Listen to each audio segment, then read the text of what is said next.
right, so here we are, back again. Hello there, welcome back. Welcome back. We're standing here in the Drankensberg.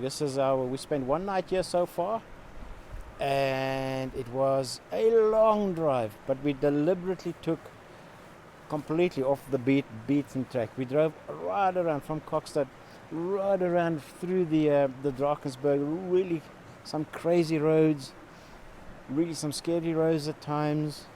But we had a lot of amazing views of that part of the Drankensberg. You could almost say the southern part of the Drankensberg. It was, yeah. So what we completely skipped was the N3, the other national road, which is leading up to Drankensberg via Pietermaritzburg and these kind of villages. Yeah, it's basically Joburg to Durban. It's really fast highway. Yeah.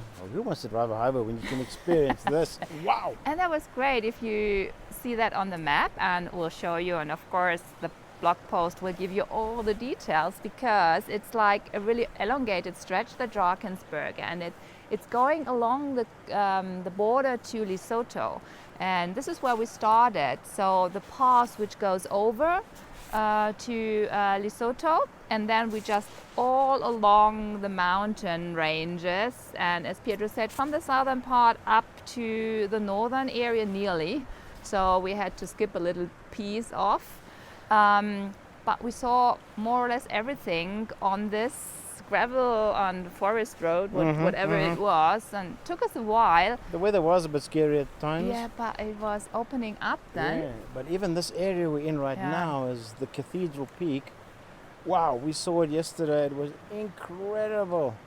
And the weather this morning has been very cloudy. It's starting to lift now, so we're getting a bit excited about seeing some these amazing mountains again. Unfortunately, the sun is going to be coming either from directly above or behind it, so we didn't get the morning shot that I would love to have had onto the mountains. Maybe we're luckier tomorrow, but tomorrow's also the day we start moving on to Durban, our next destination. Well, close to Durban, Ballito. So yeah, we'll tell you a little bit more about Drankensberg as we experience it.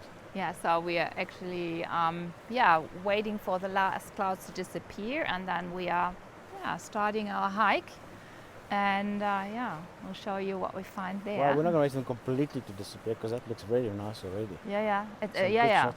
It's like that, the colors. This is always what we said that quite often. If you have the clouds and the sun, it gives you so interesting atmospheres. It's like a bit of magic and mystical, and absolutely. The colors. It's so green here in KwaZulu-Natal. You keep talking about that. I'll give them a teaser. Yeah, so the mountains are like reddish and greenish, and it's so much more moisture around, as it looks like. And the peaks are really amazing. So it's not just a flat ridge, it's really all types of bizarre rocks. And what we can see from here, some waterfalls coming down. I mean, there was a lot of rain the last days. It's probably really pushing this one. And so it's really opening up. And you can see this standing in the riverbed, which is leading into the valley, where we will hike later on and have a look and a hike towards this awesome peaks in the back. All right, see you there, guys.